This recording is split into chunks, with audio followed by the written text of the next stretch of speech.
Net Wealth Investments Limited is licensed to provide general advice. Our podcasts are not tailored to any one financial situation and may contain views of our presenters which may not align with Net Wealth's. The guests' organisation and Net Wealth have an arrangement for their financial products to be available for investment through the Net Wealth platforms, and Net Wealth may receive fees from the guest. More information about Net Wealth can be found on our website, including our financial services guide and disclosure documents. Please seek professional advice before acting. You get what I get, and our employees get what I get, right? We're all locked at the hip. I wasn't worried about people liking me for my money. I was worried about people hating me for it. I didn't want anyone to know. It's a big jump to get into financial advice. Great advisors have life experience. They don't have to be older to have life experience, but they have a life experience because they need to be able to guide people through life. Hi, and welcome to Between Meetings with Matt Heiner. In this podcast series, NetWealth's CEO and Managing Director chats to industry leaders and innovators with local and global expertise. They discuss the latest technologies, business models, and demographic changes, as well as leadership lessons and trends that are impacting financial services. We hope you enjoy their unique insights.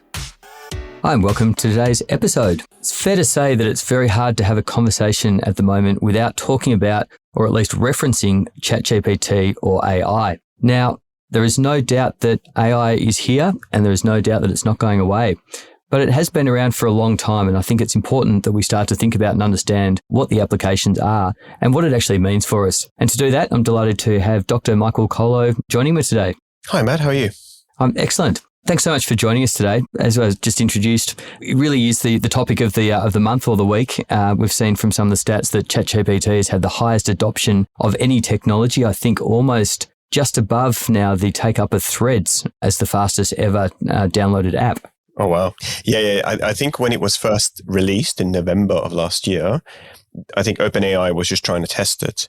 And they didn't realize that in the first week, I think it had 1.2 million users. In the first month, 100 million people made free accounts and logged in from around the world. And yeah, the take-up has been absolutely enormous. And you must be sitting there sort of scratching your head as to why is it now that everyone's talking about it. I think from memory, you've been using or at least playing around with AI for some 20-odd years. Yeah, look, I mean, my career began in financial services, I suppose, back in the mid-2000s. I went to university here in Australia, ended up going to do a PhD in finance in London. And so I was working with data and statistics and forecasting markets. And I ran a career in London for about 14 years working in institutional asset management as something called a quantitative manager. So somebody who uses data to forecast the world using algorithms. And it's always been a very interesting field for me. I really enjoyed it, but I've also enjoyed talking about it. So I was teaching at university. I was kind of engaging people. And it was about 10 or 11 years ago when machine learning first came on the scene. And it was a very different kind of animal than what you've seen before. Before you had the classic economists and econometricians who were thinking about the world, who had philosophies or ideas of what hypotheses of what the world might look like. And they would use data to try to confirm them or understand them. Whereas you had this new breed of person coming in from a computer science background with machine learning, who was just trying to throw a lot of processing power at data and somewhat blindly saying the data will find the way. As long as you have data, the truth is in the data and everything will be fine. And there was a whole different way of thinking about the world. And I think finance looked at that and went, well, this is not the best. And we weren't very fast on adoption at the time.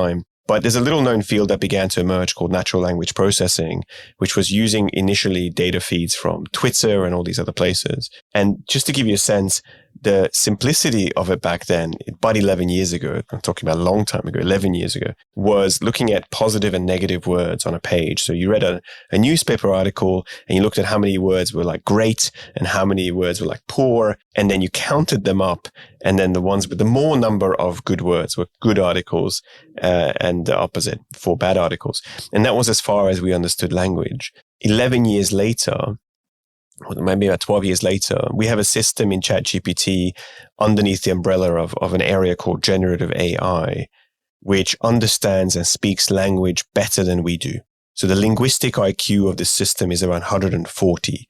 It's not your traditional AI system that we've been looking at for the last decade, which are kind of advanced forms of statistics and mathematics and so on.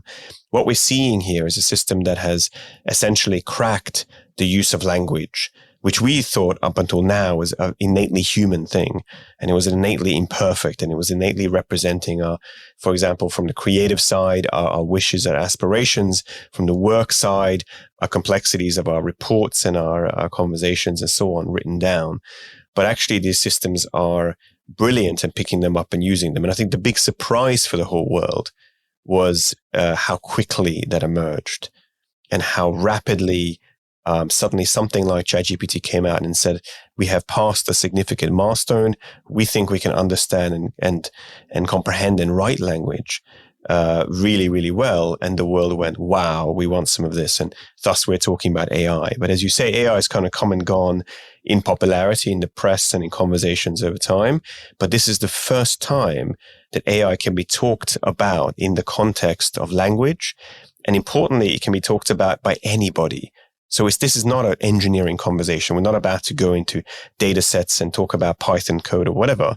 We're actually just going to be talking about the way the language is used by these algorithms. And I think that is super exciting in terms of where that's going to go. And I think that's a really good point. And like many people, I went into ChatGPT and asked ChatGPT to explain how it works to a 5-year-old. And it gave me a beautiful answer, actually, which was effectively, imagine you had a magic box with every word that you've ever heard, and you could dip in and out of that box and pick out words to create sentences. Now, it's clearly slightly more challenging than that. Do you have a simple way of explaining exactly how the ChatGPT engine does do what it does? I can use metaphors and I can certainly use explanations. I think I must preface all of this by saying that any metaphor I give you is going to be imperfect. And so some listeners will go shake their head and go, come on, Mike, you're missing the more technical picture here. But I think the way to think about this is that language, and I suppose all the sentences and words and conversations that have ever been said, there are patterns inside language. The way that we structure, not just grammatically, but how we string together reasoning systems, how we give examples, how we give point lists and go into them and so on. If you feed enough text into a computer, the computer understands the patterns in language and essentially understands how to complete a language sequence.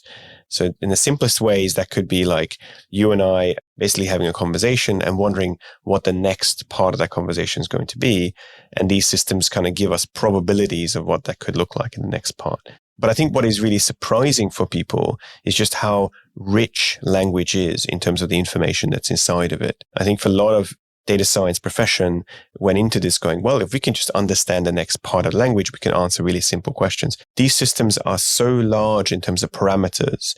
I think originally ChatGPT was 175 billion parameters. I don't think the next one, ChatGPT-4, hasn't officially been released for that number, but estimates are maybe tenfold bigger. And what that means is essentially the complexity that it's able to find patterns inside our language means that it's able to look like it's reasoning or seem like it understands something and able to kind of transfer that meaning around. So I think for the way I tend to explain ChatGPT to people is to actually personify it. Normally something that you don't want to do very much with algorithms, but to say it's got a linguistic IQ of 140, it's like a really proficient literature student that you have at your disposal who understands context, understands how to write and rewrite, but their knowledge of the world is a bit patchy and you probably don't want to ask them too many factual information at this point. But what they can do is they can transform and they can engage with you using language really well.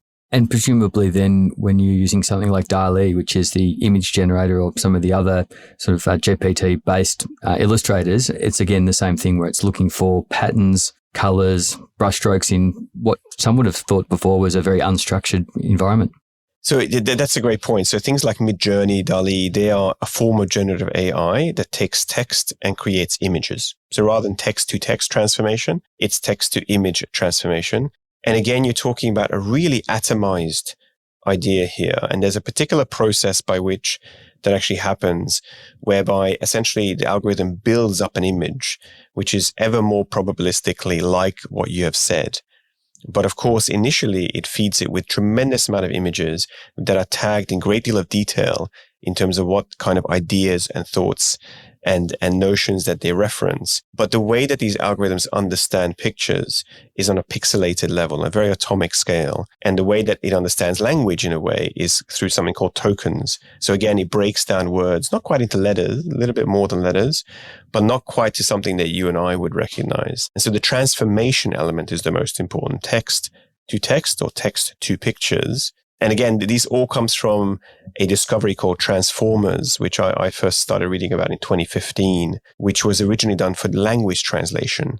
And it kind of was the bad foundation on which we got really good at translating language. So transformer is like a mathematical representation of a sequence of words or thoughts or whatever. And it's just a very long vector of numbers, essentially, and super simplistically. And the idea that we can have mathematical representations of the world that we can then transform into other things like images, like voice, like music, and so on, is really where the entire generative AI space is sitting.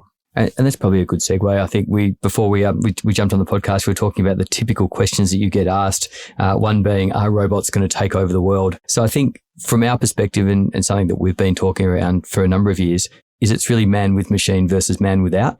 And I know that you've been doing a lot of work in the industry, particularly with financial planners, to get to the point where people shouldn't be afraid by what's coming, but looking at the opportunities to actually harness the power of all of the tools that are increasingly becoming available to us to run better businesses, to drive engagement. But I'd love to hear from you, I guess, where you see it all heading and some of the best use cases that you're seeing. Oh, look, absolutely. And I think I want to say at the beginning that when it comes to AI in Australia specifically, we as a country have a pretty good understanding relative to other countries about the risks. They did this survey, 17,000 people, 17 different countries. They showed that Australia was somewhere in the middle of our awareness of risks of AI or the dangers of AI. But we were right at the bottom at understanding the benefits of AI and what are the positives. And so I think for a lot of people, the average person on the street, when you say AI, they don't get an image of like, wow, yes, I can't wait to be part of that world. Or if you say, look, imagine an Australia that is using AI and deploying AI. AI is everywhere. Now picture that image. Most people go Skynet or they go robots on a beach or something like that. And so we need to change that. I think collectively we need to create more thoughts and images around how there could be a much better world with AI for all of us. Now, in terms of the industry adoption, financial advisors, that's actually been remarkably positive. We run these masterclasses for them and people have turned up from 25 to 75. And they've come curious and they've come with open minds and questions and they've wanted to understand the strengths and weaknesses. They have a very pragmatic approach. Many of these people have businesses that they've run or are running. And so they're thinking about these as tools that they can deploy and utilize. And so the kinds of use cases which I think are some of the most powerful and what surprises people about how useful it is ability to handle complex information. So financial reports or financial market rundowns are often not in the easiest language. They talk about interest rates and macro and so on. And a lot of financial advisors need to translate that to the clients who have very different ideas about the world, that they care about their savings account. Maybe they care about family and holiday and basic everyday kinds of things. And so far, they are the translation vessel for that. When they start to see use cases where complex information is taken and essentially translated to elements that people find relatable or interesting or maybe even entertaining, and suddenly all of these passages open up to financial advisors to say, I can engage with my clients much better.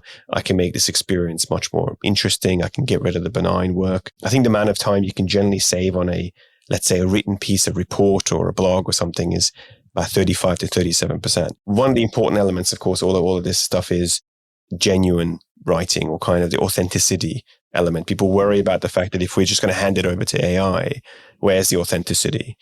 And I think authenticity is wonderful, except when you're kind of writing benign and emails and whatever. And if you count up the number of hours you do in a day, you end up doing a lot more of that. So I feel like authenticity is important. You have to put your name behind these things. But ultimately, AI is a tool that helps you radically reduce, not just the time it takes, but the quality of output that you have and the range of outputs you can have, as well as somebody working in this field. So again, financial information is inherently complex and subject domain experience. It handles that very well. And it manipulates and transforms and works with it very well. And I think that was something of surprise for most people who had kind of used it for more benign use cases like write a poem for my wife about how much I love her or something like that. Yeah, I think that point about keeping it human is absolutely critical. And certainly I'm guilty of using ChatGPT way too often for many of the things that I do. But the reality is that it'll often get me 70% of the way there. And then you can build on it and tweak it and make it your own. Imagine a world where you can build a complete picture of your client's financial wealth. With NetWealth, you can track and monitor external bank accounts alongside residential and investment properties. Join the dots with Xeppo, a client data warehouse that connects your CRM and other tech systems with NetWealth. Make it make sense. Discover a world of client data at netwealth.com.au/woo. We often hear, or we're certainly warned regularly internally, that we shouldn't be putting any personal information or anything sensitive into the ChatGPT engine. Do you want to just talk about why that is such a risk and why particularly financial advisors with so much access to so much information really need to be mindful? Yeah, I think the data privacy thing often comes up. So there's a couple of things here. I think there's a couple of misconceptions and then there's a couple of reasonable things as well. I think the reasonable things are that whenever you have personal information of people, you have to be very mindful of the fact that that's an asset or that's something to protect and be very careful with. So generally speaking, you don't want to have it lying around. You don't want to email it around. You want to keep it protected. Cybersecurity becomes an important consideration for the protection of that kind of data. And therefore, anytime you're sharing it with a system, an external system, just be mindful that you are doing so. Of course, we do that almost every day. If we use Microsoft 365, if we use Slack, if we use all of these other Jira, etc., we are putting information into a system that is aligned to us, but ultimately that system is still away from us, like it's in the cloud or something else. So I think different companies have different levels of risk tolerance for that kind of thing. As a general point of view, you do have to be mindful. I think there's some misconceptions about ChatGPT and information. And I think the misconceptions are that if you feed something to ChatGPT, then it gets stored into a database somewhere, and then somebody looks at that database, and then they put that database into the language model just to make it bigger. That's not currently how it works. My understanding is, again, I'm relying upon my knowledge of the models and the way that OpenAI operates and has said that they operate. And they are, a very significant company with a huge investment for Microsoft. So they're not a kind of small little garage shop. What they do, especially for the paid accounts, but even for the non-paid accounts, is you don't have to save any of your conversations. So that means that none of the information that you provided gets saved anywhere. And you don't have to provide feedback to the model, which means even if you say that was a good piece of feedback or bad piece of feedback, that essentially goes back into the training process. What's important is if I, let's say, put in a question into ChatGPT that's very sensitive. I say, should I, make a takeover bid for my rival? That information, that text is reduced into these tokens, as I mentioned before, which are atomized versions. And it kind of filtered through the model and out comes a response. And that's it. It's not a piece of text that is put into a database and then used to reference something else. It's literally flows through the model and out comes the response to it. That way of understanding models is new. For most people, they think about data and databases, and that's what they think about. Think about these AI algorithms as filters that you pour your information into, and then you have a look at what you get out of the other end of it. And at that point, that's it. So your information's gone through, it's not retained, it's not captured, and so on and so on. So again, I don't think ChatGPT is uniquely data stealing or anything like that. I think the reason that many banks and other institutions have shut down access early on is because they saw rampant usage across their staff, especially the younger staff. They didn't really understand the system, but they could see that people were all too gung-ho about putting anything on there, including things that maybe were sensitive. And so they were like, okay, this is not okay. It's a new system. We don't quite know exactly what it's doing. Until we do, let's just shut it down, right? We haven't authorized this. We haven't told people to go ahead and use this. I think as businesses start to intertwine AI into their business strategy and to start to think about themselves as AI-enabled businesses, the next generation of financial advisor that puts AI at the heart or as a pillar of the offering that they have, and that's a good thing to do, and not just efficiency, but also kind of from a service perspective. I think they'll basically be much more proactive about understanding these systems and going, yeah, absolutely, use the next thing, use the next thing, use the next thing that comes along. So again, data privacy as a general point, absolutely big deal. Be mindful of people's data, be protective, be respectful, and so on. Specifically for ChatGPT, be careful as you would be any system, but you can easily anonymize. If you don't want to send in Mrs. Smith's details in that email that you want ChatGPT to write to her, call her something else and then get ChatGPT to do it. and then send a letter to Mrs. Smith or re-personalize it afterwards. There's lots of ways around this. Since we've gotten to the nuts and bolts fairly quickly, maybe a more detailed question. Something I learned about last week as a paid user of ChatGPT is plugins. So there's now a huge marketplace of plugins that extend the capability of what of ChatGPT and what it can do as far as scanning and summarizing PDFs, pulling on financial data. What are some of the best plugins that you've seen? And maybe if you can just talk a little bit about how they work or extend what ChatGPT is already doing. Yeah, absolutely. So one of the observations early on was that ChatGPT has been trained to data from 2021 to the end of 2021. And essentially, that means that if you want to find out knowledge, like what's the NBA scores or how's the cricket going or something, it won't know. It will have only information up until a certain point. That doesn't matter for the purposes of what we talked about in terms of language, but it does matter for the purposes of using it as information source, like knowledge, almost like a quasi-search engine, the way that you would use Bing, for example, or Bart, which is Google's offering. So what ChatGPT came out with is these plugins. And this is the paid version under GPT-4, which is the more advanced model. They've taught it to use plugins. In order to use plugins, it has to understand that you're asking for something where the plugin becomes relevant. So if you enable the plugin testing and so on, what you're able to do is to grab some externally sourced plugin and say, now please look up the scores of the NBA for me. You have one of the versions is just a browser. So it just goes off to the general search rhythm, in this case being in find some information, brings it back to you. And then there's all these plugins that try and do specific things, like draw a little graph, like make a little music and so on. But they're all provided by third parties. And these third parties essentially make a deal with OpenAI that every time that someone asks for, let's say, a piece of content, like draw me a picture about a tree, then if you've selected that plugin in your list, then your request essentially gets sent off to that company. The company does something for you. And then ChatGPT tells you that here's a link to that something that the company's done for you. That can be useful if you're trying to do multiple things in the same go. And you say, I can have a picture. You click on that button, you go to the company. There's no doubt that at that point, your data or your request is moving, not just from OpenAI, but to that third party as well. I mean, for me, the plugins are still uncertified. It's a little bit like the early days of Apple Store. So I'm still of the opinion that at this point, I use the plugins that allow me to browse PDFs or the internet. So I can point to a PDF document and say, summarize the PDF document. What's really important about this stuff, though, is in the background, a certain amount of data can be fed into large language models, and that's not infinite. Every model has different capacities. Sometimes you're told about that explicitly. So if I try and copy and paste a 3-page document into ChatGPT, it will tell me, fine, I can work with that. If I try and copy and paste a 10-page document or 15, it might tell me, no, I'm sorry, this is too long, and it errors. If you use a plugin to say, go and read this website, which is roughly about the same amount of text, it will just make its way halfway down, which is the maximum it can do, and then it'll stop reading, but it'll pretend that it's gone all the way. So there are a couple of cautionary tales here. The most probably adventurous plugin, which is coming to a plugin store near you, which is a slightly different category, is what's called an interpreter. So an interpreter is a Python interpreter. So rather than, obviously with ChatGPT, you can ask it to write you code. So you can say, please write me a piece of code that goes off and calculates, I don't know, some numbers. So here's my client list, for example, or better yet, here's a bunch of stocks with valuation numbers next to them and industries. Show me what the average valuation of industries are, for example. And what it will do is it will write a piece of Python code up until now that you'd have to go and run yourself, or your data analyst would have, or whoever. Now with the interpreter, it's able to run that internally to ChatGPT.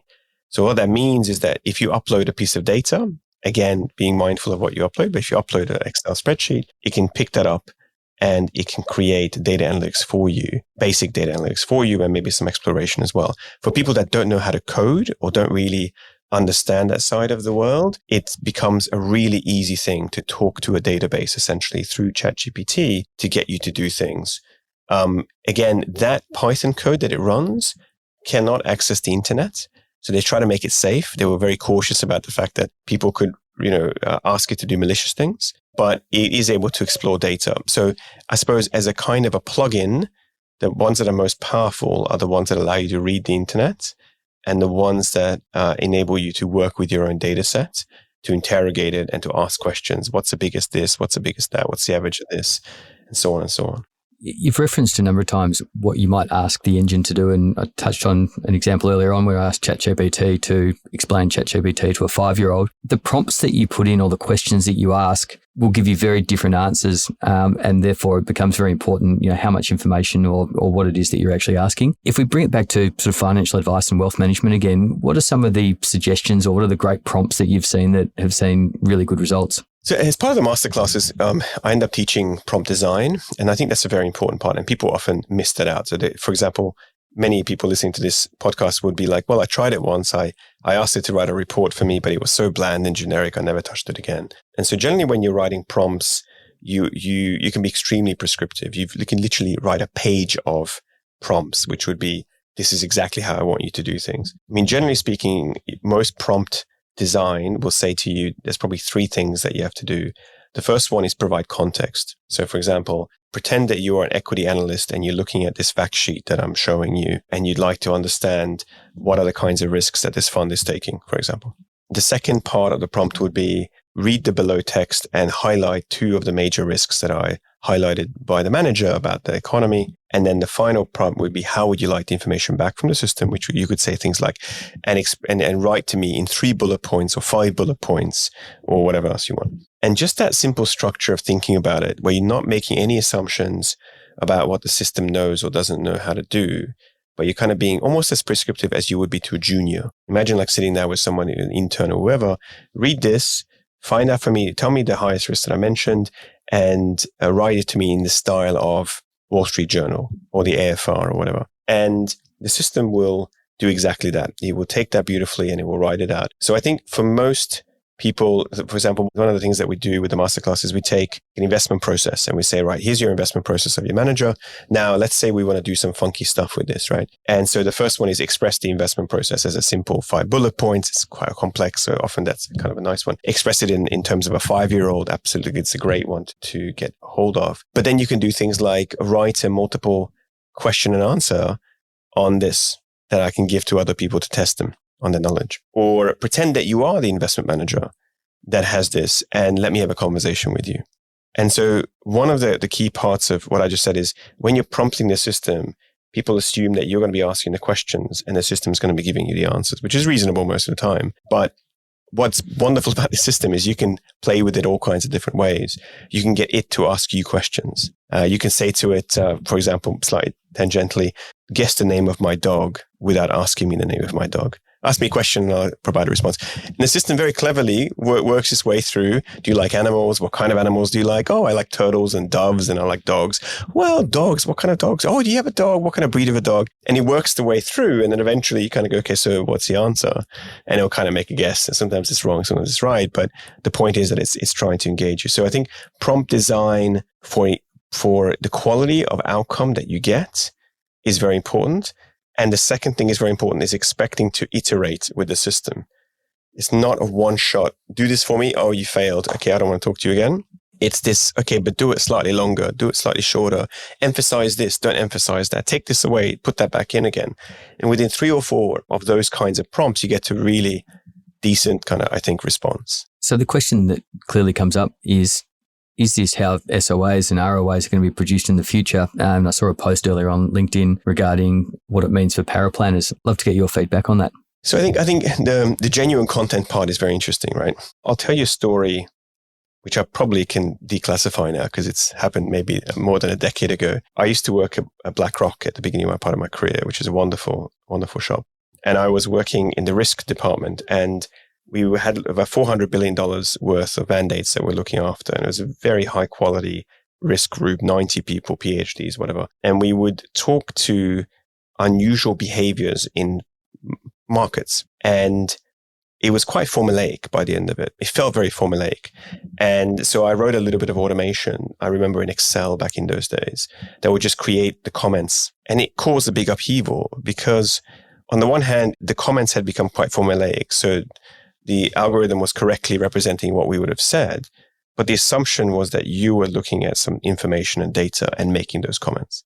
And by giving it the hands of algorithm, you were automating that. I think on the one hand, this can be an extremely good efficiency saver. SOAs and so on are tedious and they're quite structured and so on. but one has to be very careful that you're signing off on that.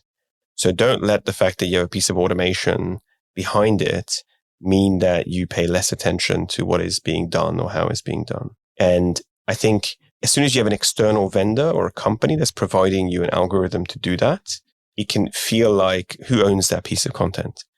And again, I think being very clear about saying, no, I am the one providing this advice. I'm using the tool to reformat my advice or my information in a different way that is regulatory compliant. And I take the risk that it isn't regulatorily compliant, importantly, because the algorithm can kind of get me the way there, but not all the way there. So I think it'll kind of pose some really interesting questions, and maybe we've gone a bit too far into that formulaic reporting mindset. And as soon as you start to, I suppose, create these automations, you're going to start to see this question being thrown up. And you definitely see companies who are on the wrong side of that. You'll see companies who are throwing out hundreds of SOAs just for a fee point. And I think the regulator will have to be very careful to come back and say, okay, but is this really yours or not? Micheal, we're running out of time, but I guess before we finish, I'd love to understand your thoughts on perhaps where this is going to have the biggest impact. We can see applications for investment management and modeling. We can see marketing, efficiency, engagement. There's so many areas that this new technology is going to touch upon and enhance. Where do you think it's going to have the biggest impact? I think it's very hard to say because a lot of the impact will be about industry adoption. So the system has a lot of capability, as you said. Now, capability is transformed into outcomes when industries adopt it and use it. So it's up to us, essentially, the question, in terms of how much we want to use it. A big topic that's very close to my heart is education. And I think if we deploy these systems as educators, as mentors, I think we could achieve an enormous uplift in our communities, in our families, in our working environments, in our civilizations, because so many people receive partial or partially informed, clues or information, especially about topics like financial literacy or financial markets. And these systems have the capability to put a much more scientific and thoughtful view in front of every person that wants it and needs it at the level that they are at the stage that they are at, in the way that they want. And whether these are children we're dealing with or adults, one of my thoughts was that we could be at a point where this will be the last generation solely taught by teachers.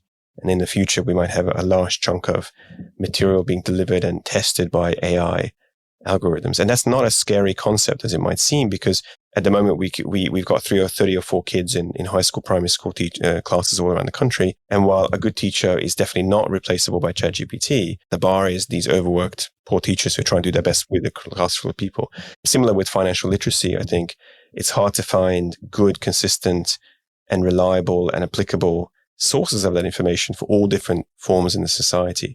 And as we know, financial literacy is one of those key early skills that you want to embed in people so they make good decisions and better decisions throughout their life, not just about superannuation, but everyday spending and so on. So I think our ability to use this technology and to create that future we want and that we desire is up for grabs. And that's a once in a generational opportunity. Micheal, what a fantastic place to finish this discussion. I've thoroughly enjoyed it. It's very rare to find someone that can articulate what the technology does so clearly, and even rarer to find someone that is in our industry and understands our industry. You're running masterclasses around the country. I believe you're joining us for our national summit on the 7th of September. How else can people that are interested get in touch with you or find out more information? Thanks so much. So, I'm the CEO of a company called Evolve Reasoning. So we have a website, evolvereasoning.ai. We put content on there regarding AI, generative AI specifically. We run workshops again for groups, executives. We are going to be doing some online content as well.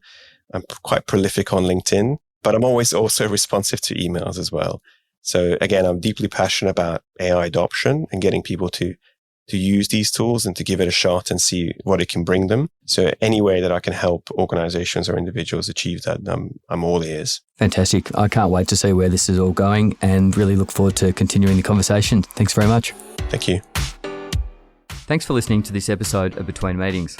For more episodes and to subscribe to our series, visit the NetWealth website, iTunes, Spotify, or your favourite listening service. And if you want to contact me or engage or discuss any of the topics raised, please find me on LinkedIn or Twitter or send me a private message. We hope you can tune into the next episode.